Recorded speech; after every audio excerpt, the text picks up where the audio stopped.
Alhamdulillah. Alhamdulillahi nahmaduhu wa nasta'inuhu wa nastaghfiruhu wa na'udzu billahi min shururi anfusina wa min sayyiati a'malina. May yahdihillahu fala mudilla lahu wa may yudlil fala hadiya lahu. Ashhadu an la ilaha illallah wahdahu la sharika lahu wa ashhadu anna Muhammadan abduhu wa rasuluhu. அன்பிற்குரிய சகோதரர்களே, சகோதரிகளே, பெரியோர்களே, தாய்மார்களே, தமிழ்நாடு தௌஹீத் ஜமாத் கடலூர் வடக்கு மாவட்டம் நெல்லிக்குப்பம் கிளைகள் சார்பாக ஏற்பாடு செய்யப்பட்டுள்ள மார்க்க விளக்க நிகழ்ச்சியிலே நாம் இப்பொழுது ஒன்று கூடியிருக்கின்றோம். இந்த நிகழ்ச்சியிலே இந்தியாவின் ஆணிவேர் முஸ்லிம்கள் என்ற தலைப்பிலே என்னை உரை நிகழ்த்த சொல்லியிருக்கின்றார்கள். 76வது குடியரசு தினத்தை இன்றைய தினம் இந்தியர்கள் கொண்டாடி கொண்டிருக்கக்கூடிய இந்த சூழ்நிலையில் இந்த தலைப்பை நம்மை தவிர வேறு யாரும் இந்த இந்தியாவிலே பேசுவதாக இல்லை என்பதை இன்றைய தின கொண்டாட்டங்களிலே நீங்கள் பார்த்திருப்பீர்கள்.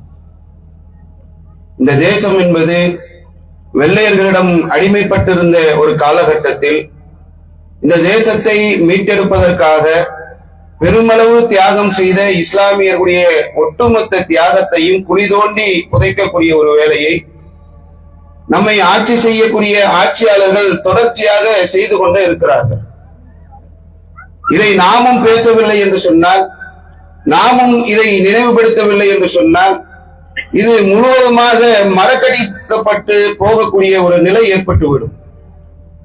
முஸ்லிம் மன்னர்கள் இந்தியாவிற்கு வந்தார்கள். இந்தியாவுடைய அத்தனை செல்வங்களையும் கொள்ளையடித்து சென்றார்கள் என்பதை உண்மை போல் இன்று வரலாறுகளிலே எழுதி பாடம் நடத்தி கொண்டிருக்கின்றார்கள். முஸ்லிம்கள் என்று சொன்னால் அவர்கள் பயங்கரவாதிகள், அவர்கள் தீவிரவாதிகள் என்பதை மாணவர்கள் மத்தியிலே இப்பொழுது பதிய வைத்துக் கொண்டிருக்கின்றார்கள். முஸ்லிம்களை பற்றி பேசுகின்ற ஆட்சியாளர்கள் எல்லாம் இந்த தேசத்திற்கும் இவர்களுக்கும் சம்பந்தம் இல்லை, இவர்கள் பாகிஸ்தானுக்கு செல்ல வேண்டும் என்று ஆட்சி செய்யக்கூடிய ஆட்சியாளர்களே பேசக்கூடிய ஒரு அவல நிலை இப்பொழுது ஏற்பட்டிருக்கிறது. இந்த கால சூழ்நிலையில் முஸ்லிம்களாக இருக்கக்கூடிய நாம் விழிப்படைந்து இந்த செய்திகளை அனைத்து மக்களுக்கும் கொண்டு போய் சேர்க்க வேண்டிய ஒரு சூழல் ஏற்பட்டிருக்கிறது. பொதுவாக இந்த சுதந்திர போராட்டம் அன்னைக்கு, குடியரசு தின கொண்டாட்டம் அன்னைக்கு மட்டும் இதை நம்ம பேசிட்டு கலைஞ்சிடறோம். இதை ஒவ்வொரு மக்களும் நம்முடைய வாழ்க்கையிலே பிரச்சாரமாக கொண்டு செல்ல வேண்டிய தேவை இருக்கிறது. இந்த நாடு வெள்ளையர்களிடம் அடிமைப்பட்ட காலகட்டத்திலே இந்த நாட்டை மீட்டெடுப்பதற்காக போராட்ட களத்தில் இருந்தவர்கள் யார் என்பதை நாம் சொல்வதை விட RSS என்று சொல்லக்கூடிய ஒரு சித்தாந்தத்தை நிறுவிய சாவர்கர் சொல்லுகிறார். சாவர்கருடைய சித்தாந்தம் என்ன, அவருடைய சிந்தனை என்ன? இந்த தேசத்துல முஸ்லிம்கள் இருக்கவே கூடாது, முஸ்லிம்களை இந்த நாட்டை விட்டு விரட்ட வேண்டும், முஸ்லிம்களை இந்த தேசத்தை விட்டு அந்நியர்களாக ஆக்க வேண்டும் என்ற சித்தாந்தத்திற்கு சொந்தக்காரர் சாவர்கர். அவர் எரிமலை என்று சொல்லி ஒரு புத்தகத்தை எழுதுகிறார். அந்த புத்தகத்திலே அவரால் கூட இதை மறைக்கவே முடியவில்லை என்பதை நாம் பார்க்கிறோம்.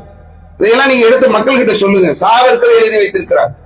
எரிமலை புத்தகத்தில் அவர் எழுதி வைத்திருக்கிறார், பக்கீர்கள் வேடம் போட்டு முஸ்லிம்கள் தான் சுதந்திர வேட்கையை இந்தியாவிலே மக்களுக்கு மத்தியில் ஏற்படுத்தியவர்கள், சுதந்திர தாகத்தை இந்த தேசத்திலே ஊட்டியவர்கள் யார் என்று சொன்னால் முஸ்லிம்கள் தான். பக்கீர்கள் வேடம் போட்டு ஒவ்வொரு வீடாக வீதி வீதியாக சென்று இந்த வேட்கையை ஊட்டினார்கள் என்று சாவர்கர் சொல்கிறார். சாவர்கரே இதை சொல்கிறார் என்று சொன்னால் அவர் வாழ்ந்த காலகட்டத்தில் இஸ்லாமியுடைய பிரச்சாரம் எப்படி இருந்திருக்கும்? இப்ராஹிம் அலைஹிஸ்ஸலாம் 10 மாத செயல் திட்டத்தை கையில் எடுத்திருக்கிறோம். ஒவ்வொரு ஊர்லயும் மேடைகள் அமைக்கிறோம், அதற்காக பிரச்சாரம் செய்கிறோம். இப்ராஹிம் அலைஹிஸ்ஸலாமுடைய அந்த கொள்கை உறுதியை, அவர்கள் செய்த தியாகங்களை எல்லாம் மக்களுக்கு கொண்டு செல்கிறோம். இந்த 10 மாத காலங்கள் நாங்கள் செய்யக்கூடிய பிரச்சாரத்தை பார்த்து நாங்களே மறைக்கக்கூடிய அளவுக்கு தமிழகத்தில் இருக்கக்கூடிய பட்டி தொட்டி என்னும் பிரச்சாரம் நடந்து கொண்டிருக்கிறது. சுதந்திர தினம் அந்த அடையக்கூடிய அந்த காலகட்டங்களில் வாழ்ந்தவர்கள் இதை முஸ்லிம்கள் செய்தார்கள் என்று சாவர்கர் சொல்லக்கூடிய அளவிற்கு ஒவ்வொரு தெருவிலும் முஸ்லிமுடைய பிரச்சாரம் இருந்திருக்கிறது. முஸ்லிம்களாக இருக்கக்கூடிய நம்மளே சில நேரங்களில் நம்ம தான் செஞ்சோமா அப்படின்னு நினைக்கிறோம். நீங்க பொதுவா சுதந்திரத்தை பத்தி, அந்த வேட்கையை பற்றி பேசின இடங்களை நீங்க எடுங்களேன். எந்த இடங்களில் பேசப்பட்டது? பள்ளிக்கூடங்களில் பேசப்படவில்லை, கல்லூரிகளில் பேசப்படவில்லை, வணக்க வழிபாட்டு தலங்களாக இருக்கக்கூடிய கோயில்களில் பேசப்படவில்லை, சர்ச்சுகளில் பேசப்படவில்லை, குருதுவாராக்களில் பேசப்படவில்லை. சுதந்திர வேட்கை பேசப்பட்ட இடம் முஸ்லிம்களுடைய பள்ளிவாசல்கள். ஒவ்வொரு ஜும்மாவிலும் முஸ்லிம்கள் வெள்ளையனுக்கு எதிராக, வெள்ளையன் என்பவன் யார், அவன் நம்மை அடிமைப்படுத்திக் கொண்டிருக்கிறான், இந்த தேசத்தை காக்க வேண்டிய பொறுப்பு நமக்கு இருக்கிறது என்பதை ஒவ்வொரு ஜும்மாவிலும் முஸ்லிம்கள் பேசியிருக்கிறார்கள். கூனி மஸ்ஜித் என்பது இன்னும் சாட்சியாக இருந்து கொண்டிருக்கிறது. ஒரு ஜும்மாவை நிகழ்கிறது, வெள்ளையன் அதற்குள்ளே புகுகிறான், இருக்கக்கூடிய முஸ்லிம்களை சுட்டு தள்ளக்கூடிய ஒரு சூழ்நிலையிலே ரத்தம் படிந்த பள்ளிவாசல் என்று வரலாற்றிலே பாதுகாக்கக்கூடிய அளவுக்கு பள்ளிவாசலில் புகுந்து வெள்ளையர்கள் தாக்குதல் நடத்தினார்கள் என்பதை நாம் வரலாறுகளிலே பார்க்கிறோம். ஏன் முஸ்லிம்கள் இவ்வளவு கஷ்டப்பட்டாங்க, முஸ்லிம்கள் ஏன் இந்த நாட்டை பாதுகாத்தாங்க, என்ன தேவை இருக்கிறது என்பதை நாம் எடுத்து பார்த்தோம் என்று சொன்னால், இந்த தேசத்தை உருவாக்குறதே முஸ்லிம்கள் தான். நம்மள பாகிஸ்தானுக்கு போன்றான், நம்மளும் பாகிஸ்தான் மாமியார் வீடு மாதிரியும், அங்க விசா கொடுத்து உடனே வான் கூப்பிடுற மாதிரியும், மாமியார் வீட்டுக்கு போனா விருந்து உபசரிப்பு இருக்கிற மாதிரி, பாகிஸ்தானுக்கு போனா நம்ம கவனிக்கிறதுக்கு ஆள் இருக்கிற மாதிரியும், பாகிஸ்தானுக்கு போ பாகிஸ்தானுக்கு போ பாகிஸ்தானுக்கு போன்றான். வர ஆட்சியாளர் இப்ப பேச ஆரம்பிச்சுட்டான். பாகிஸ்தானுக்கு நான் ஏன் போனோம், 1947 இந்தியா சுதந்திரம் அடைவதற்கு முன்பாகவே பாகிஸ்தானுக்கு செல்ல விரும்பக்கூடியவர்கள் செல்லுங்கள் என்று அறிவிப்பு செய்த போது எங்களுடைய முன்னோர்கள் செல்லவில்லை. இந்த தேசம் எங்களுக்குரியது, இந்த மண்ணினுடைய மைந்தர்கள் நாங்கள் ஏன் செல்ல வேண்டும் என்று இந்த தேசத்திலே இருந்தோம். இந்த நாட்டை உருவாக்கியது நாங்கள். உனக்கு இதுல என்ன பங்கு இருக்கு? பொதுவாங்க இந்த இந்தியாவுக்குள்ள, இந்த இந்தியா எப்படி வந்துச்சு, இந்தியாவுடைய வரலாறு நீங்கள் எடுத்து பார்த்தீங்கன்னு சொன்னால், இந்தியா இந்த தேசத்தை உருவாக்கியவர்கள் முஸ்லிம்கள் தான். காபூலில் இருந்து கன்னியாகுமரி வரைக்கும் அவுரங்கசீப்புடைய ஆட்சி பறந்து விரிந்திருந்தது என்பதை நாம் பார்க்கிறோம். இந்த சங்கிகள் இல்லை என்று சொன்னார், சங்பரிவார சிந்தனை கொண்டவர்கள் இல்லை என்று சொன்னார், இந்த மத வெறுப்பை ஊட்டக்கூடியவர்கள் இந்த தேசத்தில் இல்லை என்று சொன்னார், இந்த தேசம் என்றோ வல்லரசாக மாறி இருக்கும். என்ன பண்றான்னா, நாட்டுக்கு மத்தியில முஸ்லிம்களுக்கு இந்துக்களுக்கு மத்தியில பிளவை ஏற்படுத்துவதாக வேலையாக வைத்துக் கொண்டு நாட்டை கூறு போட்டான். பாகிஸ்தான் தனியா, பங்களாதேஷ் தனியா, இந்தியா தனியா, இப்படி கூறு போட்டு பிரிக்கக்கூடிய வேலையை செய்தவர்கள் இவர்கள். ஆனால் இந்த தேசத்தை உருவாக்கியவர்கள் முஸ்லிம்கள். யோசித்து பாருங்களேன், வரலாறு எடுத்து பார்க்கும் போது ஒவ்வொரு தமிழகத்தில் உள்ள எந்த ஒரு மாவட்டத்தை எடுத்தாலும் தனித்தனி நாடாக இருந்திருக்கு. சேரர்கள், சோழர்கள், பாண்டியர்கள் ஆட்சி செய்திருக்கிறார்கள். மதுரைக்கு ஒரு மன்னர், புதுக்கோட்டைக்கு ஒரு மன்னர், சென்னைக்கு தனியா ஆட்சி, இப்படி ஒவ்வொரு பகுதிகளிலையும் தனித்தனியான ஆட்சிகள் நடக்கிறது. இப்ப இருக்கிற இந்தியா இப்படி இந்தியா கிடையாது. புரிஞ்சுக்கணும்னு சொன்னா, மலேசியா இருக்கு, உங்க எல்லாருக்கும் தெரியும் மலேசியா என்று ஒரு நாடு இருக்கிறது, சிங்கப்பூர்னு ஒரு நாடு இருக்கு. மலேசியா ஒரு நாடு, சிங்கப்பூர் வேற நாடு, ரெண்டும் ஒரு நாடு கிடையாது. 1967 ரெண்டுத்தையும் இணைக்கிறதுக்கு முயற்சி பண்ணார்கள், ஆனா இணையல, ரெண்டு பேரும் தனித்தனி நாடு. மலேசியாவுக்கு சிங்கப்பூருக்கு ரொம்ப தூரமா, ஒரு பிரிட்ஜில ஏறி இறங்கினா மலேசியால இருந்து நம்ம சிங்கப்பூருக்கு போயிடலாம். சரி, மலேசியாவில இருந்து சிங்கப்பூருக்கு நம்ம போயிடலாம் என்று சொன்னால், மலேசியாவுக்கு போன நம்ம சிங்கப்பூருக்கு போயிட முடியுமா? சிங்கப்பூருக்கு போக வேண்டும் என்று சொன்னால் சிங்கப்பூருக்கு விசா வாங்கணும். மலேசியாவுக்கு தனியா விசா வாங்குற மாதிரி சிங்கப்பூருக்கு விசா வாங்கினால்தான் சிங்கப்பூருக்கு உள்ள நுழைய முடியும். நீங்க கொஞ்சம் இதை கற்பனை பண்ணி பாருங்களேன். இந்த நாட்டில இஸ்லாமியர்கள் ஆட்சி செய்யாமல் இருந்தால், இங்க இருந்து நம்ம மேலப்பாளையத்துல, நெல்லையில, மதுரையில நம்ம வீட்டுல யாருக்காவது ஒருத்தருக்கு திருமணம்னா போய் பொண்ணு பார்க்கறதுக்கு அங்க போய் திருமணம் முடிச்சிட்டு வந்துடும். இதே முஸ்லீம்கள் இந்த தேசத்தை ஆட்சி செய்யவில்லை என்று சொன்னால், இங்க இருந்து நீங்க ட்ரெயின் ஏறினீங்கன்னா ஒவ்வொரு ஊர்லயும் நீங்க வெளியே போக முடியாது. போவதாக இருந்தால் விசா வாங்கி இருக்கணும். அது வேற நாடு, இது வேற நாடு. இந்த குட்டி குட்டி மன்னர்கள் ஆட்சி செய்து கொண்டிருந்த இந்த தேசத்தை ஒரு கொடையின் கீழே கொண்டு வந்தவர்கள் முஸ்லிம்கள். என்னவோ இவன் உருவாக்குற மாதிரி, இவனுக்கு இந்த நாட்டுக்கு எந்த சம்பந்தமும் கிடையாது.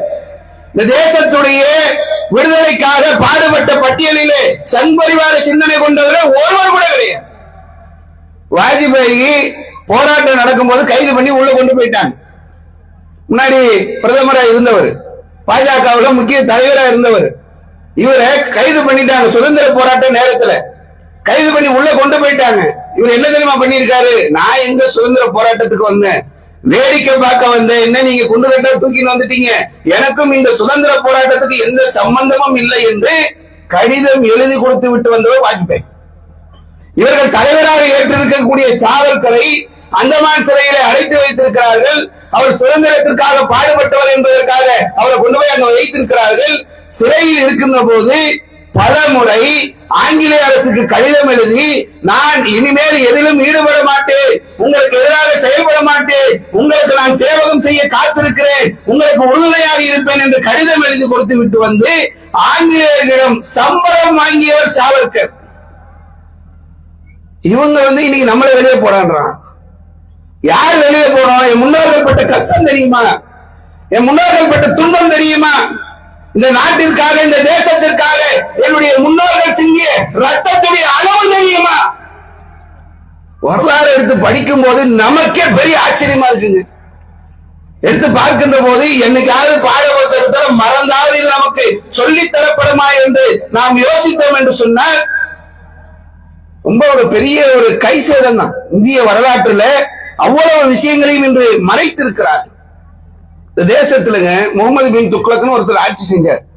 நீங்க போடுறாங்கல்ல, இன்னைக்கு ஒவ்வொரு இடத்துலயும் கல்லு நட்டி இந்த ஒவ்வொரு பிளாட் இது தெற்கு இது வடக்கு இது கிழக்குல இது எல்லாம் இன்னைக்கு அளவை முறைகள்லாம் வந்திருக்கிறது. இந்த ஆட்சி முறையை, இந்த அலுவல் முறையை கொண்டு வந்து தந்தவர்கள் முஸ்லிம் மன்னர்கள். இன்னைக்கு நீங்க எடுத்தீர்கள் என்று சொன்னால் வக்கீல் என்ற வார்த்தை இஸ்லாமியர்கள் கொண்டு வந்தது. ஹஸ்புனல்லாஹு வ நிஅமல் வக்கீல் குர்ஆன் வசனம் வருதுல்ல, பாதுகாப்பதிலே சிறந்தவன் என்னுடைய இறைவன் என்று சொல்லக்கூடிய வக்கீல் இஸ்லாமியர்கள் கொண்டு வந்தது. வாயிலா என்ற வார்த்தை முஸ்லிம்கள் கொண்டு வந்தது. பஞ்சாயத்து பாஞ்சாயத்து முஸ்லிம்கள் கொண்டு வந்தது. இனி இருக்கக்கூடிய வழக்காட சொல்லக்கூடிய எல்லா பல சொற்களும் முஸ்லிம்கள் கொண்டு வந்தது. முஸ்லிம்கள் இங்க ஆட்சி முறையினா என்ன, நில அளவு முறையினா என்ன, பொருளாதாரம்னா என்ன, இந்த தேசம் வளர்வதற்கு தேவையானது என்ன, எல்லாத்தையும் உருவாக்குனது முஸ்லிம். கொள்ளடிச்சுட்டு போயிட்டான். சொல்லும் போதெல்லாம் முஸ்லிம்களை பற்றி பேசும்போது வந்தார்கள். கஜினி முகமது 1க்கு 17 முறை படையெடுத்தார். இங்க இருந்தக்கூடிய கோகிலூர் வைரத்தை கொண்டு சென்று விட்டார். கோகிலூர் வைரம் எங்க இருக்கு? கொண்டு சென்ற கஜினி முகமது இடத்தில் இருக்கிறதா, இல்ல இன்னைக்கு வெள்ளை இடத்தில் இருக்கிறதா? எங்க இருக்கிறது? வரலாறு அப்படியே மாற்றி அதை மொழிவி அதை பொய்யாக்கி முஸ்லிம்களை குற்றவாளிகளாக ஆக்கி வைத்திருக்கக்கூடிய ஒரு சூழல் இன்னைக்கு சமூகத்திலே நிலவி கொண்டிருக்கக்கூடிய ஒரு நிலையை பார்க்கிறோம். முஸ்லிமுடைய அந்த விலைகளின் நிலையை நீங்க எடுத்து பார்த்தீர்கள் சொன்னா, இந்தியாவில் வெள்ளையர்கள் வந்ததுக்கு பிறகு முதலாக 1757 அப்பதான் முதல்ல வெள்ளையருக்கு எதிராக கிளர்ச்சி ஏற்படுகிறது. இதை தலைமை தாங்கி நடத்தியவர் வங்காளத்தை ஆண்ட அப்போது மன்னராக இருந்த சாஜுத் தௌலா. பிளாஸ்டிக் பொருள் ரொம்ப கஷ்டப்பட்டு வரலாற்று ஆய்வாளருடைய இந்த வரலாறுகளை எல்லாம் எடுத்து படித்து பார்த்தால் தான் இதெல்லாம் நமக்கு கிடைக்கும். நம்ம உள்ள 8வது 9வது 10வது 11வது BA ஹிஸ்டரி கூட போய் படிக்கலாம். அங்கெல்லாம் போய் படித்தால் இந்தியாவுடைய வரலாற்றுல இதெல்லாம் நம்ம பார்க்கவே முடியாது. அதே மாதிரி பகதூர் ஷா என்று சொல்லக்கூடிய முகலாய அந்த சக்கரவர்த்தி சாம்ராஜ்யத்துடைய கடைசி மன்னர், அவர் இந்த சுதந்திர போராட்டத்துக்கு எதிராக போராடுகிறார், வெள்ளையனை எதிர்க்கிறார். அவனை பகதூர் ஷாவை சிறைபிடித்து பர்மாவுக்கு நாடு கடத்துறாங்க. பகதூர் ஷாவை நாடு கடத்திய பிறகு பகதூர் ஷாவை நாடு கடத்திய அந்த நேரத்தில் ஹட்சன் என்று சொல்லக்கூடிய ஒரு ஆங்கிலேய அதிகாரி பகதூர் ஷாவை நாடு கடத்தி அங்கு சிறைபிடித்து வைத்திருக்கிறார்கள். அவருக்கு பரிசு எடுத்துன்னு போய் தராங்க. பகதூர் ஷா பரிசு என்ன? பகதூர் ஷாவுடைய 2 மகன்களுடைய தலை, வெட்டப்பட்ட தலை. அதாவது தியாகம், அர்ப்பணிப்பு, இதெல்லாம் எவ்வளவு நாங்க செஞ்சிருப்போன்றதுக்கு இது ஒரு பெரிய உதாரணம். ஹட்சன் கேட்கிறான், ஏன் உன் கண்ணுல இருந்து தண்ணி வராதா? உன் மகன்களை கொண்டு தலையை உனக்கு நான் பரிசாக தந்திருக்கிறேன், நீ அழமாட்டாயா என்று கேட்கின்ற போது பகதூர் ஷா சொன்னார், மன்னர்கள் அழமாட்டார்கள். இப்படி வீரம் சொரிந்த இந்த முஸ்லிம்களுக்கு இன்னைக்கு பட்ட நீ தீவிரவாதி, நீ வந்தேறி, நீ வெளிநாட்டுக்காரன், நீ அங்கிருந்து வந்தவன் என்று சொல்லி வெளியே தள்ளக்கூடிய ஒரு நிலையை பார்க்கிறோம். ராஜீவ் காந்தி பகதூர் ஷா கல்லறைக்கு போய் எழுதி வைத்திருக்கிறார், நாங்கள் அனுபவிக்கக்கூடிய இந்த சுதந்திரம் என்பது உன்னுடைய தியாகத்தால் எங்களுக்கு கிடைத்தது. செய்த இந்த தியாகம் இருக்கிறது, உங்களுடைய அர்ப்பணிப்பு இருக்கிறது, இதனாலே இன்னைக்கு நாங்கள் சந்தோஷமாக இந்த சுதந்திர காற்றை சுவாசித்துக் கொண்டிருக்கிறோம் என்று சொல்லி ராஜீவ் காந்தி பகதூர் ஷாவுடைய கல்லறையில் எழுதி வைத்திருக்கிறார் என்பதை நம்ம வரலாற்று ஆவணங்கள்ல பார்க்கிறோம். வரலாறு எடுத்து படிங்களேன். உதாரணத்துக்குங்க, கமலஹாசன் ஒரு படம் எடுத்தார், மருதநாயகன் ஒரு படம் வெளியே வந்துச்சா? எத்தனையோ படங்களை எடுக்கிறாரு, அவருடைய இந்த படங்கள் எல்லாம் வெளிவந்து கொண்டே இருக்கிறது. விஸ்வரூபன் ஒரு படம் எடுத்தாரு, பல எதிர்ப்புகளுக்கு மத்தியில் அது வெளிவருகிறது. சமீபத்தில் அமரன் என்று சொல்லக்கூடிய ஒரு படம் அவருடைய அந்த தயாரிப்பு கம்பெனியில் இருந்து வெளிவருகிறது, நிறைய படம் வெளிவருது. மருதநாயகம் வெளியே வரலையே. மருதநாயகம் படம் வெளியே வந்தால் மருதநாயகம் என்ற கான் சாஹிப்புடைய தியாகம் மக்களுக்கு போய் சேர்ந்து விடும். கான் சாஹிப் அவர்கள் வெள்ளையனுக்கு எதிராக சிம்ம சொப்பனமாக இருந்தவர். எந்த அளவுக்கு இருந்தார் என்று சொன்னார், வெள்ளைக்காரனுடைய தூக்கம் கெட்டு போயிடுச்சு. வெள்ளைக்காரன் பயந்த ஆட்கள்ல முக்கியமான ஆள் கான் சாஹிப். கான் சாஹிப் வரலாறு எடுத்து நீங்க பாருங்களேன், ரொம்ப உண்மையிலே வெள்ளைக்காரன் அலறி இருக்கான். எந்த வெள்ளைக்காரன்? இந்தியா முழுக்க ஆட்சி செய்வதற்கு மிகப்பெரிய படைபலத்தோடு இருந்த வெள்ளையன், பீரங்கி படைகளை வைத்திருந்த வெள்ளையன், மிகப்பெரிய ராணுவ பலத்தை வைத்திருந்த வெள்ளையன் கான் சாஹிப்பை பார்த்து அஞ்சி இருக்கிறான். ஒரு நேரத்தில் கான் சாஹிப் சிறைபிடிக்கப்படுகிறார், தூக்கல மாட்டி தொங்கவிடப்படுகிறார், கான் சாஹிப் கொல்லப்படுகிறார். கொலை செய்யப்பட்ட பிறகு நடந்த சம்பவத்தை பாருங்களேன். கான் சாஹிப்பை கொன்னுட்டாங்க, இறந்துட்டார்.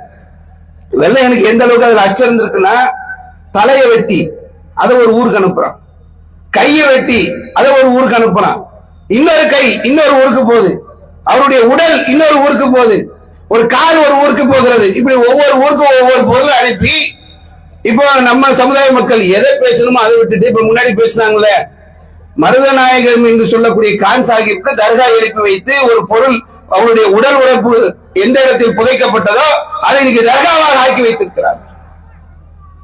எவ்வளவு பெரிய ஒரு வரலாற்று உண்மையை மறைத்திருக்கிறார்கள். மருதநாயகம் என்பதை இன்று வெளியே கொண்டு வரக்கூடிய நிலை இல்லாத அளவிற்கு அந்த படத்தையும் முடக்கி விட்டார்கள். அப்ப இதெல்லாம் நம்ம பேசவில்லை என்று சொன்னால் யார் பேசுவா? பிள்ளைங்களுக்கு தெரியுமா? நம்ம நாளைக்கு நம்ம பிள்ளைகிட்ட நீ யாருப்பா? நம்ம பாகிஸ்தான்ல இருந்து ஏதோ வந்தவங்க போல. இப்படியான அந்த எண்ண ஓட்டம் காலம் செல்ல செல்ல இந்த சங்பரிவார சிந்தனை கொண்டவர்களுடைய அந்த விஷ பிரச்சாரம், ஒவ்வொரு இன்று அந்த பேசக்கூடிய ஆட்சியாளர்களும் நம்மளை தனிமைப்படுத்தியே பேசலாம். நமக்கு இந்த தேசத்துக்கு எந்த சம்பந்தம் இல்லாதது போன்று இந்த முஸ்லீமுடைய ஓட்டே எங்களுக்கு வேணாம் அப்படின்றான்.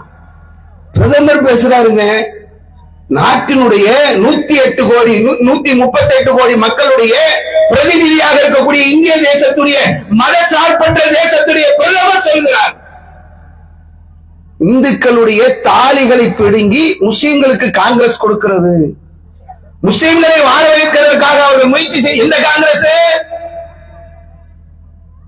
இந்த தேசத்திற்காக பாடுபட்ட இஸ்லாமியர்களுக்கு எந்த இடஒதுக்கீடும் கொடுக்காத, எந்த அரசு பதவிகளும் கொடுக்காத, எந்த அதிகாரத்தையும் கொடுக்காத காங்கிரஸ் இந்துக்களிடம் இருக்கக்கூடிய தாலிகளையும் பறித்து முஸ்லிம்களுக்கு கொடுக்குதுன்ற. அவன் எதையும் செய்ய போறதில்லை. இவன் என்ன பண்றானா, முஸ்லிம்களா அவங்க கூட சேர்ந்துடாதீங்க, அவங்க தனி, அவங்க இந்த தேசத்துக்கு சம்பந்தம் இல்லாதவர்கள் என்பது மாதிரியான ஒரு நிலையை உருவாக்கி கொண்டே இருக்கிறார். எடுத்து படிக்கும் போது திப்பு சுல்தான், ஹைதர் அலி, இதெல்லாம் எங்க இருக்கிறது என்று நம்ம எடுத்து பார்த்தோம் என்று சொன்னால், இவரு பேசுறார் ஜவஹர்லால் நேரு, அவருடைய புத்தகத்துல டிஸ்கவரி ஆஃப் இந்தியாவில் எழுதும் போது ஆங்கிலேயர்களுக்கு சிம்ம சொப்பனமாக இருந்தவர்கள் ஹைதர் அலியும் திப்பு சுல்தானும். திப்பு சுல்தான் யாருன்னு நீங்க போய் கேட்டோம்னா அது ஒரு கற்பனை கதாபாத்திரம். திப்பு சுல்தானுடைய அரண்மனையை அழிப்பதற்கான வேலைகளை செய்து கொண்டிருக்கிறார்கள். அங்கே மைசூருடைய அரண்மனை இருக்கிறது, அந்த அரண்மனை பாதுகாக்கப்படுகிறது. திப்பு சுல்தானுடைய அரண்மனையை பாதுகாக்க முடியாத அளவிற்கான ஒரு நிலையை ஏற்படுத்தி ஒரு காலத்தில் அழித்து விட வேண்டும் என்ற சிந்தனையை இன்று ஏற்படுத்தி அதற்கான வேலைகள் நடந்து கொண்டிருக்கக்கூடிய ஒரு சூழலை நாம் பார்க்கிறோம். இந்த மாதிரி மன்னர்களுடைய வரலாறுகளை நம்ம எடுத்து பார்க்கின்ற போது ஒவ்வொரு மன்னரும் அந்த வெள்ளையன் இங்கே உள்ளே வந்துவிடக்கூடாது என்பதற்காக சிம்ம சொப்பனமாக இருந்தார்கள் என்பதை நம்ம பார்க்கணும். இதை இந்த பாடப்புத்தகத்திலே பார்க்க முடியுமா? திப்பு சுல்தான் நீங்க பாத்தீங்கன்னாக்க நீங்க நாசால சொல்றான், வெள்ளையனுக்கு எதிராக பீரங்கி தாக்குதலை, அன்று ஏவுகணை தாக்குதல் நடத்தியவர் திப்பு சுல்தான்.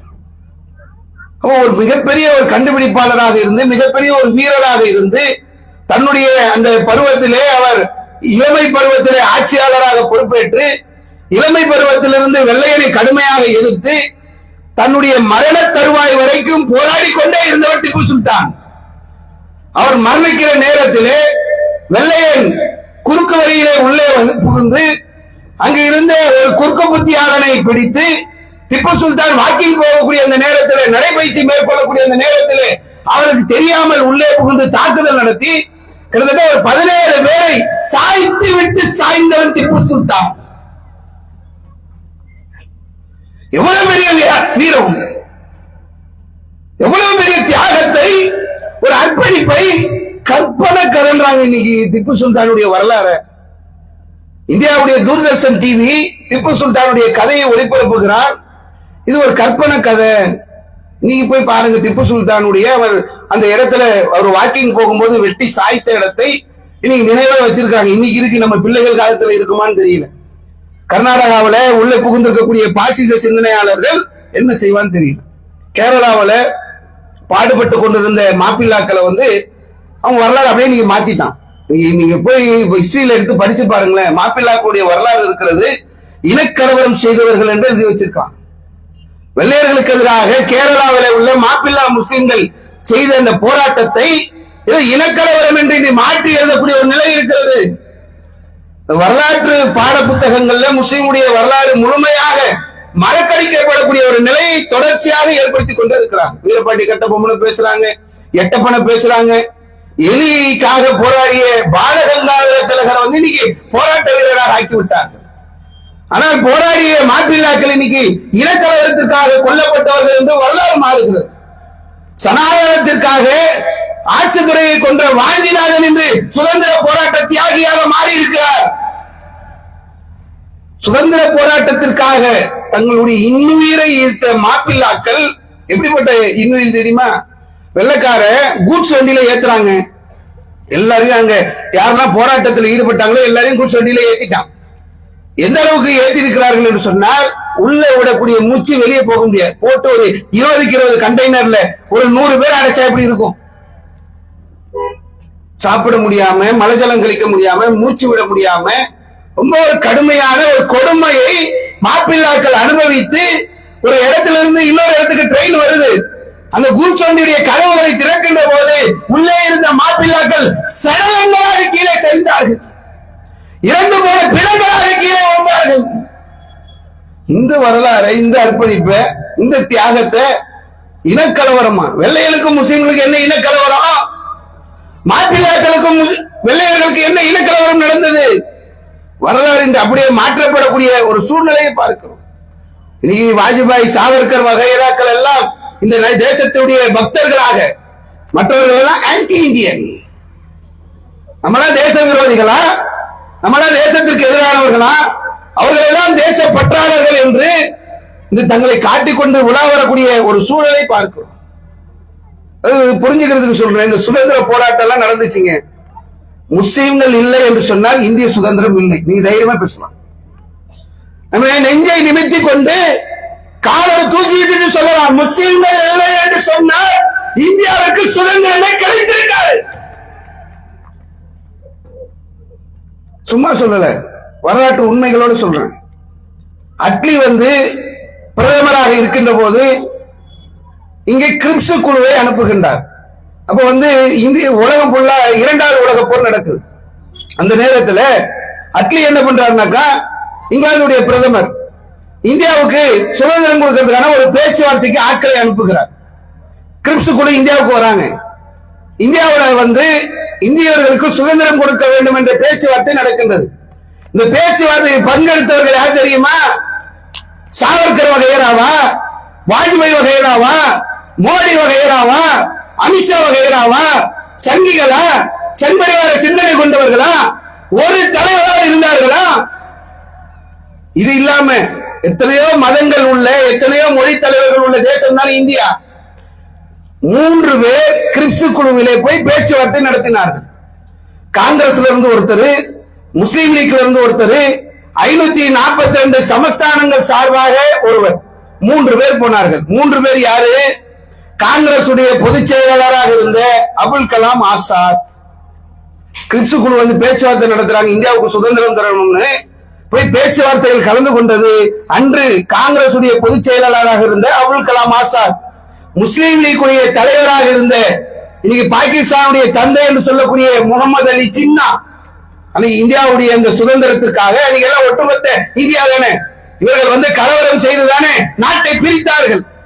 இந்த நாடு பிரிவதற்கு முன்னால் இந்த நாட்டிற்கு இந்த தேசத்திற்கு சுதந்திரம் வழங்க வேண்டும் என்று பேசி கிரிப்ஸ் குழு அழைத்ததுல ஒன்று அபுல் கலாம் ஆசாத், இன்னொன்று ஜின்னா. அடுத்தது 542 சமாஸ்தானம் சார்பாக கலந்து கொண்டவர் பீகாருடைய நவாப், அவரும் முஸ்லிம். நாங்க இல்லாம எப்படி இந்த சுதந்திரம்? முஸ்லிம்கள் இல்லாம எப்படிப்பா சுதந்திரம் கிடைச்சது? வரலாறை வரலாறாக மக்களிடத்தில் சொல். தேசத்திலே நாங்கள் வந்தேரிகளா? இந்த மண்ணின் மைந்தர்கள் நாங்கள், இந்த மண்ணில் பிறந்தவர்கள். ஏதோ குலத்திலே, ஏதோ மதத்திலே, ஏதோ ஜாதியிலே பிறந்தவர்கள் நாங்கள். என்னுடைய 2 தலைமுறை, 3 தலைமுறை, 4 தலைமுறைக்கு முன்னால் போனால் நான் ஏதோ இந்து மதத்திலே உள்ள ஏதோ ஒரு குலத்திலே, ஏதோ ஜாதியிலே இருந்திருப்பேன். என்னுடைய முன்னோர்கள் இந்த இஸ்லாமிய மார்க்கத்தில் உள்ள ஏகத்துவத்தை, அதில் உள்ள சகோதரத்துவத்தை, அதில் உள்ள உண்மையை விளங்கிக் கொண்டு முஸ்லிம்களாக மாறினார்கள். நான் அரபு நாட்டு இறக்குமதி கிடையாது. இந்த மண்ணில் பிறந்த இந்த மண்ணினுடைய மைந்தர்கள் நாங்கள். நாட்டை உருவாக்குனது இல்லாம இந்த நாட்டை அந்நியர் கொண்டு சென்று விடக்கூடாது என்பதற்காக களத்தில் நின்று போராடியவர்கள் முஸ்லிம்கள். கேட்கிறேன், இந்த நாட்டுக்கு 2 போராட்டம் நடந்துச்சு. இந்த நாட்டை பாதுகாப்பதற்காக வெள்ளையருக்கு எதிராக 2 போராட்டம் நடந்துச்சு. ஒன்னு அகிம்சை போராட்டம், இன்னொன்னு ஆயுதம் தாங்கிய போராட்டம். 2 போராட்டம். இந்த 2 போராட்டத்துல முஸ்லிம்கள் இல்லாமல் வேறு யார் இருந்தா அதை சொல்லு. 2 போராட்டம் தான். காந்தி அகிம்சை வழியிலே போராட்டம் நடத்தினார். சுபாஷ் சந்திர போஸ் ஆயுதம் தாங்கிய போராட்டம் நடத்தினார். நீ காந்தியுடைய வரலாறு எடுத்து சொல்லு. காந்தி எதை சொன்னார் அதை சொல்லு. காந்தி சொன்னார், நான் 2 சிங்கங்களுடைய தோளிலே பயணம் செய்கிறேன். 2 பேர் அலி சகோதரர்களுடைய தோளில் நான் பயணம் செய்கிறேன் என்று காந்தி சொன்னார். 2 பேருமே முஸ்லிம்கள் இல்லைன்னா களத்தில் நின்று இருப்பாங்களா? 20 பேர் சுபாஷ் சந்திர போஸுடைய தளபதிகளாக இருந்தவர்கள். அதுல 5 பேர் முஸ்லிம்கள். அதுல மெயினான ஆளை நீங்கள் எடுத்து பார்த்தீர்கள் என்று சொன்னால் ஷானவாஸ் கான் என்று சொல்லக்கூடியவர், அவர்கள் மெயின் தளபதி. முஸ்லிம்கள் இல்லைன்னா இப்படி இந்திய சுதந்திர போராட்டம் நடந்திருக்கும். ஒவ்வொன்றையும் நீங்கள் எடுத்து பாருங்களேன். காந்தி வராரு, சுதந்திர போராட்டத்தை நடத்துற. அதாவது நம்ம ஒரு பொதுக்கூட்டம் நடத்தணும், ஒரு தெருமுனை கூட்டம் நடத்தணும்னால சும்மா முடியாது. உங்ககிட்ட நம்ம கையேந்துவோம், வசூல் பண்ணுவோம். அப்பதான் இந்த நிகழ்ச்சிகளை நாங்க தொடர்ச்சியா நடத்த முடியும்னு சொல்லுவோம். நீங்களும் வாரி வழங்குவீங்க. இந்த மாதிரி வெள்ளையனுக்கு எதிராக மிகப்பெரிய சாம்ராஜ்யத்தை, அதாவது சூரியன் மறையாத தேசங்களை ஆட்சி செய்து கொண்டிருந்த வெள்ளையனுக்கு எதிரான போராட்டம். இந்த போராட்டத்திற்காக காந்தி இந்தியா முழுக்க வசூல் செய்கிறார். வசூல் செய்கின்ற போது தமிழ்நாட்டுக்கு வரார். 1921 வசூலுக்காக வரார். திருச்சிக்கு போறார். காஜா மியான் சாஹிப்பை பார்க்கிறார். இங்க ஜமால் முகமது கல்லூரி இருக்குல்ல திருச்சியில, அதனுடைய நிறுவனர்ல ஒருவர் காஜா மியான் சாஹிப். அவரை போய் பார்க்கிறாரு. நாங்க இந்த மாதிரி போராட்டங்கள் நடத்தணும், நிதி வசூல் பண்றோம், பொருளாதாரத்தை கொடுங்க அப்படின்னு கேட்கிறார். என்ன தெரியுமா பண்ணாங்க? ஒரு பிளாங்க் செக் எடுத்து கையில கொடுக்கிறார். என்ன பண்ண, நீங்க எவ்வளவு வேணுமோ எடுத்துக்கங்க, நீங்க எவ்வளவு வேணுமோ நிரப்பிக்கீங்க அப்படின்னு சொல்லி அவர் காஜா மியான் சாஹிப் சொல்றார். அவர் காந்தி அப்போதைய தேவைக்கு 2 லட்சம் ரூபாயை பூர்த்தி செய்து கொண்டார். என்ன இதுல இருந்து நீங்க படிக்கக்கூடிய பாடம் என்ன? காந்தி என்ன தெரியுமா சொன்னாரு? டாடா பிர்லா இருந்த காலம், டாடா பிர்லா கூட இந்த போராட்டத்திற்காக இவ்வளவு பெரிய தொகையை எனக்கு தரவில்லை, நீங்கள் தந்திருக்கிறீர்கள் என்று காந்தி சொன்னார். யார் போராட்டத்தை தலைமை எடுத்து நடத்தினார்களோ அவங்க கிட்ட போய் கேளுங்க.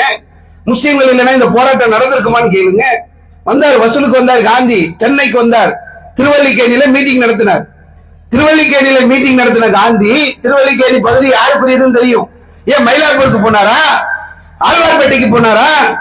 சென்னையில மீட்டிங் போட்ட காந்தி, காந்தியுடைய வசூலுக்காக வந்திருக்கக்கூடிய சூழ்நிலையில திருவல்லிக்கேணியில மீட்டிங் போட்டவர் மயிலாப்பூருக்கு போல, ஆழ்வார்பேட்டைக்கு போல, இந்த பிற பகுதிகளுக்கு போல முஸ்லீம்கள் இருக்கக்கூடிய திருவல்லிக்கேணிக்கு வந்து மீட்டிங் போட்டு விட்டு திருவல்லிக்கேணியிலிருந்து ஆம்பூருக்கு போனார். தமிழகத்தில் எத்தனை ஊர்கள் இருக்கிறது? முஸ்லிம்கள் பெரும்பான்மையாக உள்ள ஆம்பூருக்கு அடுத்த பயணத்தை மேற்கொள்கிறார். ஆம்பூருக்கு போகக்கூடிய நேரத்தில் திருவல்லிக்கேணியில பேசிட்டு ஆம்பூருக்கு போறாரு. வெள்ளையனுடைய பொறுப்புகளை, பதவிகளை தூக்கி வீச வேண்டும் என்று காந்தி பேசுகிறார். ஆம்பூருக்கு போகும்போது வெள்ளையன் கொடுத்த லால் பகதூர் பட்டம், மேஜிஸ்ட்ரேட் பட்டம், சம்சுல் உலமா பட்டம், கான் சாஹிப் பட்டம் எல்லாவற்றையும் ஆம்பூரிலே உள்ள முஸ்லிம்கள் தூக்கி வீசினார். எங்க நிலைமை என்ன தெரியுமா? சமீபத்துல நீதிபதி ரங்கநாத் மிஸ்ரா தலைமையிலையும் ராஜேந்திர சச்சார் அவங்க தலைமையிலையும் ஒரு கமிஷன் அமைக்கப்பட்டு காங்கிரஸ் ஆட்சி செய்யும் போது முஸ்லிம்களுடைய நிலை என்ன என்பதை ஆய்வு செய்தார். ஆய்வு செய்கின்ற போது இந்த தேசத்திலே பழங்குடியின மக்களை விட மலைவாழ் மக்களை விட, மலைக்கு தான் ட்ரெயின் போகாது, பஸ் போகாது, மருத்துவ வசதி இருக்காது, எதனால கீழே வரணும், நகரங்களை தேடி வரணும் என்று இருந்த மலைவாழ் மக்களை விட முஸ்லிம்கள் கீழ் நிலையில் இருக்கிறார்கள். வெள்ளக்காரன் கொடுத்ததை தூக்கி போட்டுட்டு, அவன் கொடுத்த பதவிகளை தூக்கி வீசிவிட்டு, அவன் தந்த வருமானங்களை தூக்கி வீசிவிட்டு, நாங்கள் ஒத்துழைக்க மாட்டோம் என்று பட்ட படிப்பை திறந்து விட்டு, படிப்பை திறந்து விட்டு இந்த தேச விடுதலைகளுக்காக சிறைக்கு சென்றவர்கள் முஸ்லிம். எத்தனை சிறைச்சாலைகள், எத்தனை இடங்களில் நீங்கள் முஸ்லிமுடைய பட்டியலை எடுத்து பார்த்தோம் என்று சொன்னால் சிறைக்கு போனவருடைய பெரும்பாலான பட்டியலில் முஸ்லிம் பெயர்கள் தான் வருகிறது. காந்தி கள்ளுக்கடை மறியல் நடத்துறார், 18 பேர் கைது செய்யப்பட்டாங்க. 18 பேர் கைது செய்யப்பட்டதுல 13 பேர் முஸ்லிம், மீது 5 பேர் தான் இந்துக்கள். இந்துக்கள் இருக்கக்கூடிய எல்லாம் முதலியார், செட்டியார், என்னென்ன இருக்கோ எல்லாமே கிறிஸ்துவர்கள், இன்னும் பிரிவுல இருக்க சீக்கியர்கள், புத்திஸ்ட் எல்லாத்தையும் போட்டு மொத்தம் 18 பேர்ல 13 பேர் முஸ்லிம். பின்னாடி பக்கபலமா இருந்தது யாரு? யார் அவரோடு இருந்தது? அந்த ஒவ்வொரு அவருடைய அந்த போராட்டங்களை எடுத்து பார்க்கும்போது ஒரு கொடி காத்த போர்னு ஒண்ணு நடக்குது திருப்பூர்ல. அது திருப்பூர் குமரன் என்பவர் அந்த கொடி காக்கக்கூடிய அந்த போரிலே கொலை செய்யப்படுகிறார். வெள்ளையர்கள் செய்த அந்த தடியடி தாக்குதல்ல திருப்பூர் குமரன் இறந்து விடுகிறார். திருப்பூர் குமரனுடைய வரலாறை பேசக்கூடியவர்கள் திருப்பூர் குமரனோடு இருந்த அப்துல் லத்தீப், அக்பர் அலி, மைதீன் கான், அப்துல் லத்தீப், அப்துல் ரஹீம், வாவு சாஹிப், ஷேக் பாபா சாஹிப் ஆகியோருடைய வரலாறுகளை மறைக்கிறார். அடிச்சு எல்லாரையும் கொண்டு போய் ஜெயில தள்ளுறதுக்காக அழைச்சிட்டு போய் எல்லாரையும் சிறைக்கு அனுப்பினான் வெள்ளக்காரன். இறந்தவரு திருப்பூர் குமரன். சிறைக்கு சென்ற 7 முஸ்லிமுடைய வரலாறு எங்க மறைச்சிங்க? 8 பேர் கலந்துகிட்டாங்க, ஒருத்தர் இறந்துட்டாரு, 7 பேர் சிறைக்கு போனாங்களே. அப்ப முஸ்லிமுடைய வரலாறு என்று சொன்னால் அப்படியே தூக்கி மொத்தமா மறைக்கலாம். எல்லா விஷயத்திலும் பணம் என்று வந்தால் இந்த தேசத்திற்காக வாரி வழங்கியவர்கள் முஸ்லிம்கள். வேற யாரும் பட்டியலை எடுத்து காட்டு. முஸ்லிம்களை தவிர்த்து இந்த தேச விடுதலைக்காக இதை இங்க இவ்வளவு வசூல் பண்ணாங்க, இந்த போராட்டத்திற்கு இவ்வளவு வசூல் நடந்தது, காந்திக்கு கொடுத்தாங்க, சுபாஷ் சந்திர போஸ் கொடுத்தாங்க சொல்லுங்க. வெள்ளையனுக்கு எதிராக ஒரு சுதேசி நிறுவனத்தை வாவு சிதம்பரம் பிள்ளை ஆரம்பிக்கிறார். அவன் ஈஸ்ட் இந்தியா கம்பெனின்னு வச்சிருக்கான். அவன் பெரிய ஆளு, அவன் பெரிய பெரிய கப்பல்லாம் போகுது. கல்கட்டா துறைமுகத்துல நிக்குது, சென்னை துறைமுகத்துல நிக்குது, கேரளால நிக்குது. இவ்வளவு பெரிய வியாபாரத்தை அவன் வந்ததே வியாபாரமாக உள்ள வந்தான் ஈஸ்ட் இந்தியா கம்பெனி. அவனுக்கு எதிரான ஒரு சுதேசி நிறுவனத்தை வாவு சிதம்பரம் பிள்ளை ஆரம்பிக்கிறார். அவர் ஆரம்பிக்கக்கூடிய அந்த சுதேசி நிறுவனத்துடைய பொதுச் செயலாளராக இருந்தவர் பக்கீர் முகமது ராவுத்தர். சரி, நம்ம அவனுக்கு எதிராக, வெள்ளையனுக்கு எதிராக ஒரு நிறுவனத்தை ஆரம்பிப்போம், கப்பல்ல போக்குவரத்து செய்து வியாபாரத்தை செய்வோம் என்று சொல்லி கப்பல் வாங்குவதற்காக ஒரு முயற்சி செய்கிறார்கள். அப்ப பாரதியார் இந்தியா என்று சொல்லக்கூடிய ஒரு பத்திரிகை நடத்துறார்.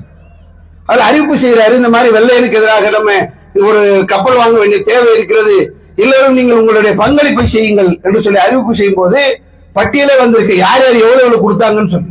இதெல்லாம் எடுத்து படிக்கிறீங்களா? இதெல்லாம் வரலாறுல நீங்க காட்டுறீங்களா? இந்தியா பத்திரிகையில பாரதியார் எழுதும் போது ஒவ்வொருத்தரும் காலனா, அரணா, ஒரணா, ₹1, ₹2 வாரி வாரி கொடுக்கின்ற மொத்த தொகையுடைய தொகை ₹715.13 அந்த காலத்துல அனான்னு ஒரு டாபிக் இருந்தது. இப்ப நமக்கு தெரியாது. இப்ப பிள்ளைங்களுக்கு 5 பைசா, 10 பைசா, 20 பைசா கூட தெரியாது. இப்ப நமக்கு சாதாரணமாக ₹1 காலத்துக்கு வந்துட்டோம். ₹1 கீழே இருந்த காலங்கள் போய் அனா காலங்கள்ல இருந்தப்போ அவர் வசூலித்தது ₹715.13. கப்பல் வாங்குறதுக்கு துடுப்பு கூட கிடைச்சிருக்க. இங்க இருந்து கப்பலுக்கு என்ன சின்ன கப்பலா? வெள்ளையனுக்கு எதிராக செய்ய வேண்டிய ஒரு பெரிய ஸ்டீம் போட்டுக்கு மேல உள்ளது. அந்த காலத்துல பக்கீர் முகமது ராவுத்தர் அவர்கள் தான் தன்னுடைய சொந்த பணத்தை ₹2 லட்சம் கப்பல் வாங்குவதற்காக கொடுத்தார். பணம் கொடுத்தது எல்லாமே முஸ்லிம்கள் தானே. நீங்க எந்த போராட்டத்தை வேணா எடுங்க. காந்தி வந்தாரு, காந்தி அதை வசூல் பண்ணாரு, யார் கொடுத்தா?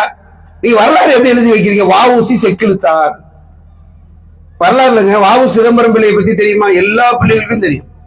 ரொம்ப கஷ்டப்பட்டாரு, செக்கிழுக்க வைத்தார் சிறைச்சாலையில் வாவு சிதம்பரம் பிள்ளையை. அவர்தான் கப்பல் ஓட்டிய தமிழன். எவ்வளவு பேசுறீங்களே, பேசுங்க, தப்பு கிடையாது. நாட்டிற்காக பாடுபட்ட தியாகம் செய்த ஒருத்தருடைய வரலாறை பேசலாம், பேசணும் தான். அதை பேசக்கூடிய நீங்க அவரோடு சேர்ந்து சிறைக்கு சென்ற முஸ்லிம்களை பற்றி பேசினீர்களா? முஸ்லிம்களுக்கு சிவப்பு கம்பளத்தை போட்டு வெள்ளைக்காரன் வரவேற்றானா? பாய் வந்துட்டாரு செயலுக்கு, பாய் பிரியாணி தான் சாப்பிடுவாரு, பாய்க்கு பிரியாணி போடுன்னு பிரியாணி போட்டானா? பாய்களுடைய நிலைமை என்ன? வாவு சிதம்பரம் பிள்ளை கைது செய்யப்படும் போது கைது செய்யப்பட்டதை கண்டித்து போராட்டம் நடக்கிறது. அந்த போராட்டத்திலே முஸ்லிம்களும் கலந்து கொள்கிறார்கள். வெள்ளைக்காரன் துப்பாக்கி சூடு நடத்துகிறான். துப்பாக்கி சூட்டில் இறந்தவர் முஸ்லிம் முகமது யாசிர். உயிரை கொடுத்ததை கூட மறைப்பீங்களா? எவ்வளவு பெரிய தியாகத்தை அர்ப்பணிப்பை இன்னைக்கு மறைத்து வைத்திருக்கக்கூடிய ஒரு சூழ்நிலையை பார்க்கும். அதே மாதிரி நேதாஜி சுபாஷ் சந்திர போஸ் அவங்க ராணுவம் அமைக்கிறாங்க. ராணுவம் அமைக்கிறதுனா சின்னது கிடையாது. அதாவது பெரிய பிரிட்டிஷ் சாம்ராஜ்யத்துக்கு எதிராக, வெள்ளையனுடைய மிகப்பெரிய சாம்ராஜ்யத்திற்கு எதிராக ராணுவம் அமைக்கணும்.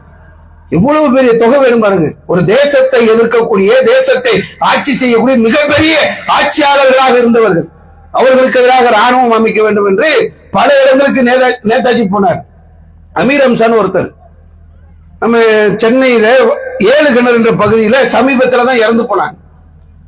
ஒரு பெரிய அளவுக்கு சுதந்திர வேட்கை உள்ளவராக வாழ்ந்தவர். ஒரு தன்னுடைய வைர மாலையை அன்பளிப்பாக கொடுக்கிறார். அந்த காலத்துல வைர மாலை வைத்திருந்தானே எவ்வளவு பெரிய ஆளா இருந்திருப்பார் பாருங்க. பெரிய வைர வியாபாரி. இங்கிருந்து ரங்கூனுக்கு போய் வியாபாரம் செய்து அவருடைய தந்தை தன்னுடைய பிள்ளை கெட்டு போயிடக்கூடாதுன்னு சொல்லி அவர் அறிவுரை சொல்லும் போது சுபாஷ் சந்திர போஸுடைய பேச்சை கேட்டு அதற்கு பிறகு தன்னுடைய பிள்ளையையும் இந்த சுதந்திர போராட்ட விஷயங்களை கலந்து கொள்ள அனுமதித்தார். அமீர் அம்சா ஒரு வைர வியாபாரியாக இருந்தவர். இந்த சுபாஷ் சந்திர போஸுடைய அந்த போர் அவர்கள் செய்யக்கூடிய அந்த கட்டமைத்த ராணுவத்திற்கு வாரி வழங்கியவர். அவருடைய நிலைமை என்ன தெரியுமா? இப்ப நீங்க போய் அமீர் அம்சான் யூடியூப்ல போடுங்களேன், அவர் கொடுத்த பேட்டி எல்லாம் இருக்கும். நியூஸ் 7 கூட ஒரு டாக்குமெண்ட்ரி ஒன்று வெளியிட்டான். என்ன நிலைமை தெரியுமா அவருக்கு?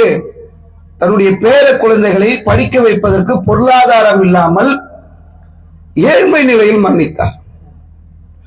தேசத்துக்காக வாரி வாரி கொடுத்த முஸ்லிம்கள் அனைத்தையும் இந்த தேசத்திற்காக இழந்துவிட்டு நாடோடிகளாக வாழ்ந்த நிலையை சுபாஷ் சந்திர போஸோடு நின்று போராட்டம் செஞ்சுட்டு இளையமொழியை சேர்ந்த கலிங்கனி சுதந்திரம் கிடைத்த பிறகு இந்த தேசத்திற்கு உள்ளே வர முடியாமல் நாட்டிலே அகதியாக நின்று இந்த நாட்டிற்கு உள்ளே நுழைய முடியாமல் வெளியே இறந்த வரலாறு தெரியுமா? இவ்வளவு பெரிய ஒரு தியாக வரலாறு இருக்கிறது. சுபாஷ் சந்திர போஸ் ராணுவத்தை கட்டமைக்கிறாருங்க. பர்மாவுக்கு போறாரு வசூலுக்கு. ஹபீப் என்று சொல்லக்கூடிய ஒருத்தர் 1 கோடி ரூபாய் எடுத்து கொடுத்தார். காந்திக்கு ஒருத்தர் பஞ்சாலை நடத்தக்கூடிய உமர் சுபானி அவங்க 1 கோடி ரூபாய் கொடுத்தாங்க. இங்கே பார்த்தோம்னா ராணுவம் அமைக்கிறதுக்கு 1 கோடி ரூபாய். எப்ப தெரியுமா? 1913களில கோல்டு ரேட் என்ன எடுத்து பாருங்க. இன்னைக்கு கிலோவா தங்கங்களை வாங்கியிருக்கலாம் அந்த கோடிகள் இருந்தா. இவ்வளவு பெரிய தொகைகளை எல்லாம் இந்த தேசத்திற்காக வாரி வழங்கி இருக்கின்ற போது டாடா பிர்லாக்கெல்லாம் வாழ்ந்த காலத்திலே அவர்கள் எல்லாம் தராத நிலையிலே இந்த சமுதாயத்திலே இந்த இந்திய மக்கள்ல முஸ்லிம்கள் தான் அதிகமாக இந்த பொருளாதாரத்துல சரி, சிறைக்கு சென்றதுல சரி, உயிர் நீத்ததுல சரி, வழக்கு சந்தித்ததில் சரி, வெள்ளையனை எல்லா பற்றிலும் முதல் இடத்தில் இருக்கக்கூடியவர்கள் முஸ்லிம்கள் தான். அன்னைக்கும் சரி இன்னைக்கும் சரி. இன்னைக்கு என்ன நிலைமை? பட்டேலுக்கு 3200 கோடியில சிலை, சிவாஜிக்கு 1800 கோடியில சிலை, மாட்டுக்கு ஆம்புலன்ஸ், மாட்டுக்கு ஆதார் கார்டு, இப்படி தந்துட்டு இருக்கிறாங்க. நம்ம வாழக்கூடிய தேசத்துல பொருளாதாரம் எங்கெல்லாம் போது பாருங்க. பட்டேலுக்கு சிலை, சிவாஜிக்கு சிலை இல்ல, சாதாரண சிலை இல்ல, 1800 கோடி 3000 கோடி இப்படிதான் போயிட்டு இருக்கு. இந்த நேரத்தில் கூட மக்களுக்கு ஒரு பாதிப்பு என்று சொன்னால், ஒரு பேரிடர் என்று சொன்னால், ஒரு வெள்ள பாதிப்பு என்று சொன்னால், ஒரு புயல் பாதிப்பு என்று சொன்னால், ஒரு கொரோனாவில் பாதித்திருக்கிறார்கள் என்று சொன்னால் களத்திற்கு வரக்கூடியவர்கள் இன்றும் முஸ்லிம்கள் தான். தங்கள் உயிரை பணயம் வைத்து அதிகாரிகள் வருவதற்கு முன்னாடி, பாதுகாப்பு படை வருவதற்கு முன்னால் அந்த பகுதிக்கு உள்ளே சென்று அங்க பாதிக்கப்பட்ட மக்களை மீட்டெடுத்து வரக்கூடியவர்களாக முஸ்லிம்கள் இருக்கிறார்கள், இன்றும் இருக்கிறார்கள். தேசத்தை காக்கக்கூடியவர்களாக அன்று இருந்தது போல இன்றும் முஸ்லிம்கள் இருந்து கொண்டிருக்கிறார்கள். 76வது குடியரசு தினம், அரசியல் சாசன சட்டம் வகுக்கப்பட்ட நாள். 1950 இந்தியா குடியரசு நாடாக அறிவிப்பு செய்யப்பட்டது. தனக்கென்று ஒரு அரசியல் சாசன சட்டத்தை வகுத்துக் கொண்டு ஒரு ஜனநாயக நாடாக உலக அரங்கிற்கு இந்தியா அறிவித்த இந்த 76வது குடியரசு தினத்தை கொண்டாடக்கூடிய இந்த நாளிலே அரசியல் சாசன சட்டம் பாதுகாப்பாக இருக்கிறதா? பாதுகாக்கப்பட்டிருக்கிறதா? அரசியல் சாசன சட்டம் எதற்காக வகுக்கப்பட்டதோ அந்த நிலை இங்கு நிலைநாட்டப்பட்டுக் கொண்டிருக்கிறதா? முஸ்லிம்கள் என்று சொன்னால் அவர்களுக்கு ஒரு நீதி, மற்றவர்களுக்கு ஒரு நீதி என்ற நிலை இந்த இந்திய தேசத்திலே ஆளக்கூடிய ஆட்சியாளர்களால் தற்போது உருவாக்கப்பட்டுக் கொண்டிருக்கிறது. ஒரு முஸ்லீம் ஒரு பேஸ்புக்ல ஒரு ஸ்டேட்டஸ் வைக்கிறான். அதாவது இறந்து போற மாதிரி ஒரு ஸ்டேட்டஸ் வைங்களேன். தற்கொலைப்படை தாக்குதலுக்கு தன்னை தயார்படுத்திக் கொள்கிறாரோ என்று சொல்லி அவரை நேரா போய் என்ஐஏ விசாரிக்கிறார். என்ஐஏவுடைய வேலை என்ன? இந்த தேசத்தை பாதுகாக்கிற வேலை. இந்த தேசத்திலே தீவிரவாத சக்திகள் உள்ளே புகுந்து விடக்கூடாது என்பதற்காக பாதுகாப்பு அரணாக இருக்கக்கூடியது என்ஐஏவுடைய வேலை. ஒரு முஸ்லீம் எங்கேயாவது தற்கொலைப்படை தாக்குதலுக்கு தன்னை தயார்படுத்தி விடுவானோ என்பதற்காக பேஸ்புக்ல ஒரு மரணம் சம்பந்தமான ஸ்டேட்டஸ் வைத்தால் பாய்ந்தோடி வரக்கூடிய என்ஐஏ, தேசத்தை பாதுகாக்க வேண்டும் என்பதற்காக கட்டமைக்கப்பட்ட என்ஐஏ தன்னுடைய பணியை கரெக்டா செய்யறாங்களா? ஆயுத பூஜை கொண்டாடுறாங்க. ஆயுத பூஜை என்பது இந்துக்களுடைய நம்பிக்கையின் அடிப்படையில் கொண்டாடக்கூடிய ஒரு பண்டிகை. கொண்டாடுறாங்க. அர்ஜுன் சம்பத் ஆயுத பூஜை கொண்டாடுறாரு. என்ன ஆயுதம்? ஒவ்வொருத்தரும் ஆயுத பூஜை கொண்டாடும் போது அவங்க வச்சிருக்கக்கூடிய மிஷின், அவங்க வச்சிருக்கக்கூடிய இயந்திரங்கள், அவங்க பொருள் கடையில உள்ளதுக்கெல்லாம் வைத்து அவங்க நம்பிக்கை அடிப்படையில் கொண்டாடுவாங்க. அர்ஜுன் சம்பத் ஆயுத பூஜை கொண்டாடுகின்றார். லைனா துப்பாக்கி அடிக்க வச்சிருக்கிறார். இந்த தேசத்துல இந்தியாவுல எல்லையே எங்க போகணும்? எல்லையே யார் வீட்டுக்கு ரைடு போகணும்? யார் வீட்டுக்கு நீங்கள் ரைடு போகிறீர்கள்? ஒரு குர்ஆன் வசனத்தை, ஒரு மரண நினைவை ஒருவன் பயன்படுத்தினால் அங்கே செல்லக்கூடிய எண்ணெயே ஆயுதம் வைத்திருக்கக்கூடிய அர்ஜுன் சம்பத் வீட்டுக்கு போனாங்களா?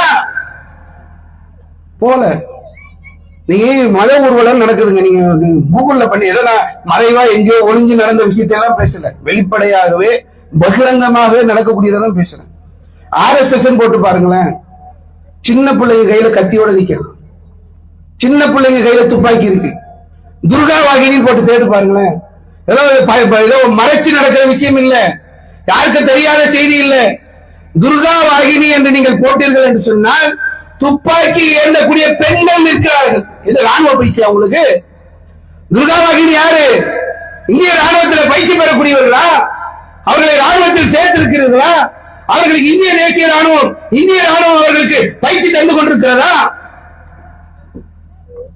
யோசிச்சு பாருங்க.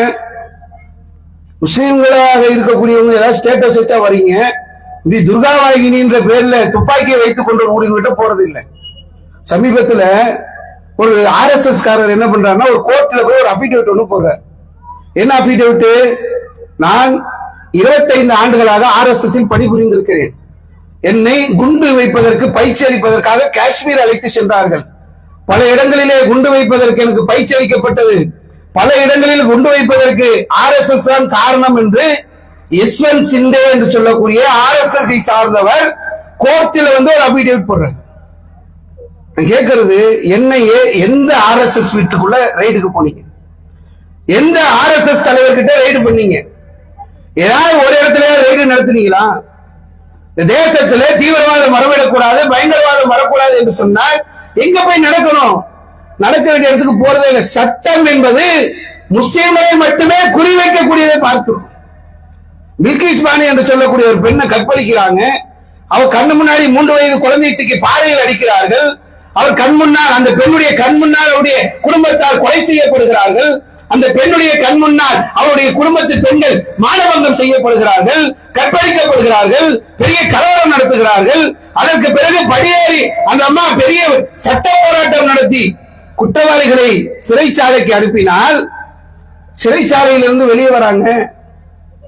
வெளியில வந்துட்டு அவன் பேட்டி கொடுக்கறான். பேட்டி கொடுக்கறதுக்கு முன்னாடி அவனுக்கு ஸ்வீட்டை தராங்க, மாலையை போடுறாங்க. இந்த தேசத்துல நடக்குது. மோடி எங்களை பாதுகாத்தார் என்று வெளியில பேட்டி தரான். இந்த தேசத்துல இந்த 26வது குடியரசு தினத்தை கொண்டாடக்கூடிய இந்த சூழ்நிலையில் முஸ்லிம்களுடைய நிலை என்ன? முஸ்லிம்கள் இங்க எப்படி நடத்தப்படுகிறார்கள்? முஸ்லிம்கள் எப்படி இங்க குறிவைக்கப்படுகிறார்கள்? ஆட்சியாளர்கள் பாசிசத்தை விதைப்பதற்காக மத வெறுப்பை விதைப்பதற்காக, முஸ்லிம்களை அந்நியர்களாக சித்தரித்து இவங்க பாகிஸ்தான்காரங்கள் என்பதை சொல்வதற்காக இப்படியான சதி வேலைகள் நடந்து கொண்டு நிறைய விஷயம் இருக்கு, சொல்றதுக்கு நேரம் இல்லை. குறிப்பா சொல்ல வேண்டும் என்று சொன்னால், இப்ப சமீபத்துல திருப்பரங்குன்றத்துல இந்தியா ஃபுல்லா நடந்துட்டு இருக்கு. தமிழகத்திலையும் இவங்க என்ன பண்ண வராங்கன்னா, மத மோதலை ஏற்படுத்தணுன்றதுக்கான ஒரு முயற்சி நடத்துறாங்க. திருப்பரங்குன்றத்துல சிக்கந்தர் தர்காவுக்கு போகக்கூடிய பாதையில ஆடுகளை கொண்டு செல்வதற்கு அரசு தடை விதிக்குது. இது இன்னைக்கு நேரத்தில் 600 வருடங்களாக அந்த தர்காவுக்கு வழிபாடுக்காக அவங்க போய்கிட்டே இருக்கிறாங்க. இது என்ன நடக்குதுன்னா, இப்ப சமீபத்தில் நீங்கள் எடுத்தீர்கள் என்று சொன்னால், பாஜகவுடைய தலைவர் அண்ணாமலை செய்தியாளர்களை சந்திக்கிறாரு, எச் ராஜா சந்திக்கிறாரு. இந்த சங்கிகளுடைய யூடியூப் சேனல்லாம் நீங்க எடுத்து பார்த்தீர்கள் என்று சொன்னால், முஸ்லிம்கள் கலவரத்தை திட்டமிடுகிறார்கள் பேசுறாங்க. எந்த முஸ்லிம்களை பத்தி பேசுறாங்க? இந்த தேசத்துல சமாதானத்தையும் அமைதியையும் ஊட்டி ஊட்டி வளர்த்து நீங்கள் ஊட்டக்கூடிய இந்த மத வெறுப்பை எல்லாம் கலைஞ்சு, இந்துக்களும் முஸ்லிம்கள் அண்ணன் தம்பிகள் என்று எங்களுடைய தொண்டை தண்ணி வத்த ஒவ்வொரு தெரு தெருவாக வீடு வீடா பிரச்சாரம் பண்ணி, இந்த தேசம் என்பது மத சார்பற்ற தேசம் என்பதை காப்பதற்காக போராடி அதற்காக களத்தில் தொடர்ச்சியாக நின்று கொண்டிருக்கக்கூடிய முஸ்லிம்களை பெரிய கலவரத்தை ஏற்படுத்த பார்க்கிறார்கள் என்று சொல்லி தொடர்ச்சியாக செய்தியாளர்களை சந்தித்து சொல்லிக் கொண்டிருக்கிறார்கள், சமூக வலைதளங்களிலே பரப்பிக் கொண்டிருக்கிறார்கள். 600 ஆண்டு காலங்களாக அங்கே நடந்து வந்த ஒரு வழிபாட்டை தடுத்து விட்டு, அங்க ஒரு எம்பி போனாரு, அவர் வக்ஃப் போர்டு சேர்மேன், வக்ஃப் போர்டு இடம் அது, அங்க மிகப்பெரிய இடம், அங்க சிக்கந்தர் தர்காக்காக வக்ஃப் செய்திருக்கிறார்கள், அதை பாதுகாக்க வேண்டிய பொறுப்புல உள்ளவர், அவர் ஏதோ ஒரு காரணத்துக்கு போனாரு, ஆய்வு செய்கிறார். அப்படியே அரசியல் ஆக்கி இறைச்சி சாப்பிடுறாங்க. கேட்கறது என்னன்னா, இந்தியாவுடைய நிலைமை என்ன? இந்தியாவுல ஒரு சின்ன டேட்டா மட்டும் சொல்லி முடிச்சுக்கிறேன். நாகாலாந்துல இந்தியாவுல இறைச்சி சாப்பிடக்கூடிய, அது இந்தியாவுலதான் இறைச்சி சாப்பிடாதக்கூடிய எண்ணிக்கை அதிகமா. சரி, ஒவ்வொரு மாநிலங்களுடைய பட்டியலையும் இன்னைக்கு வெளியிட்டு இருக்கிறாங்க. நாகாலாந்துல இறைச்சி சாப்பிடக்கூடியவர்கள், கறி மீன் சாப்பிடுறவங்க 98.8%. 98% கூட சொல்லல, 99.8%. இது எப்படி கணக்குன்னா, 1000 பேருக்கு 2 பேர் இறைச்சி சாப்பிடாதவங்க. 998 பேர் நாகாலாந்துல இறைச்சி சாப்பிடக்கூடியவர்கள், மீன் கறி சாப்பிடக்கூடியவங்க. மேற்கு வங்கத்துல 99.3% பேர் இறைச்சி சாப்பிடக்கூடியவர்கள். கேரளாவில் 99. நம்ம சொல்ல டேட்டா இல்ல, சென்ட்ரல் கவர்மெண்ட் ஒன்றிய அரசு வெளியிட்ட டேட்டா. இந்தியாவிலே இறைச்சி சாப்பிடக்கூடியவருடைய சதவிகிதம் ஆந்திராவில 98.25 ஒரு பெரிய பட்டியல் வருது. தமிழகத்துல 97.65% மக்கள் இறைச்சி சாப்பிடக்கூடியவர்கள். வெறும் முஸ்லிம்கள் மட்டுமா? தமிழகத்தில் உள்ள ஒட்டுமொத்த மக்கள்ல 97.65% பேர் இறைச்சி சாப்பிடக்கூடியவர்கள். இறைச்சி சாப்பிடாதவங்க 2.35% தான். எதை நீ அரசியலாக்குற? ஆட்டுக்கறியை சாப்பிட்டது 600 ஆண்டுகளாக நடந்து கொண்டிருந்த ஒரு வழிபாட்டை மத மோதலாக ஏற்படுத்துவதற்கான ஒரு சதி நடக்கிறது. அவன் அங்க தொட்டு இங்க தொட்டு, பீகார், அங்க இங்க, உத்தரப்பிரதேசம், குஜராத், சத்தீஸ்கர், அங்கங்க எல்லா இடத்துலயும் சுத்திக்கிட்டு இருக்கிறான். உத்தரகாண்ட், ஒவ்வொரு மாநிலத்திலையும் தங்களுடைய அந்த மத வெறுப்பை ஊட்டிக் கொண்டிருக்கிறார்கள். தமிழகத்தில் தலையெடுக்கிறார்கள். தமிழக அரசு, திராவிட அரசு, திராவிட மாடல் என்று பேசக்கூடிய அரசு, சமூக நீதிதான் எங்களுடைய கோட்பாடு என்று பேசக்கூடிய அரசு இதை இரும்பு கரம் கொண்டு தடுக்க வேண்டும். இந்த தமிழகத்திலே, அமைதி பூங்கா தமிழகத்திலே மத மோதலை ஏற்படுத்தக்கூடிய இந்த சக்திகளை தமிழக அரசு இரும்பு கரம் கொண்டு தடுக்க வேண்டும் என்பதை சொல்லி என்னுடைய இந்த உரையை முடித்துக் கொள்கின்றேன். வாஹிரு தவானா அல்ஹம்துலில்லாஹி ரப்பில் ஆலமீன். அஸ்ஸலாமு அலைக்கும் வரஹ்மத்துல்லாஹி வபரகாத்துஹு.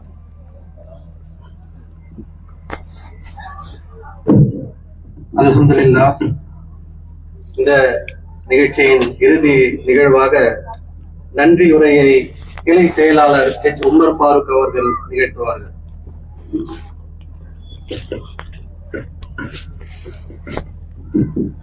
அஸ்ஸலாமு அலைக்கும் வரஹ்மத்துல்லாஹி வபரகாத்துஹு. அன்பிற்கினிய எல்லாம் வல்ல அல்லாஹ்வினுடைய எல்லாம் வல்ல அல்லாஹ்வினுடைய மாபெரும் கிருபையினால் இந்த திருமுனை கூட்டத்தை மாபெரும் வெற்றி கூட்டமாகிய மாற்றிய அல்லாஹுக்கு எல்லா புகழும். இந்த திருமுனை கூட்டத்தில் கலந்து கொண்டு சிறப்பித்த மாநில பேச்சாளர்களுக்கும் மாவட்ட நிர்வாகத்திற்கும், நெல்லிக்குப்பம் அனைத்து கிளை நிர்வாகிகளுக்கும், நெல்லிக்குப்பம் அனைத்து கிளை பெண்கள் தாவா குழுவினர்களுக்கும் மற்றும் ஒலி அமைத்துக் கொடுத்த சகோதரர்களுக்கும், பாதுகாப்பு அளித்த காவல்துறை நண்பர்களுக்கும், அதே போன்று ஒலி அமைப்பாளர்களுக்கும் பாதுகாப்பு அளித்த காவல்துறையினருக்கும் நன்றியை கூறி ஜஸாக்கல்லாஹ் ஹைரா என்று கூறி முடித்துக் கொள்கிறோம். சுப்ஹானக்கல்லாஹும்ம வ பிஹம்திக அஷ்ஹது அல்லா இலாஹா இல்லா அன்த வஸ்தக்ஃபிருக வ அத்தூபு இலைக்.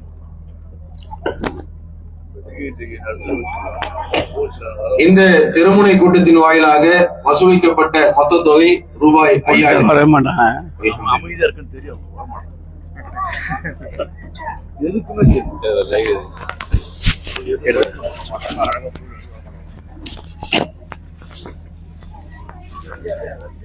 அறிவிப்பு, இன்ஷா அல்லாஹ் நம்ம கிளை 1ல நடக்கக்கூடிய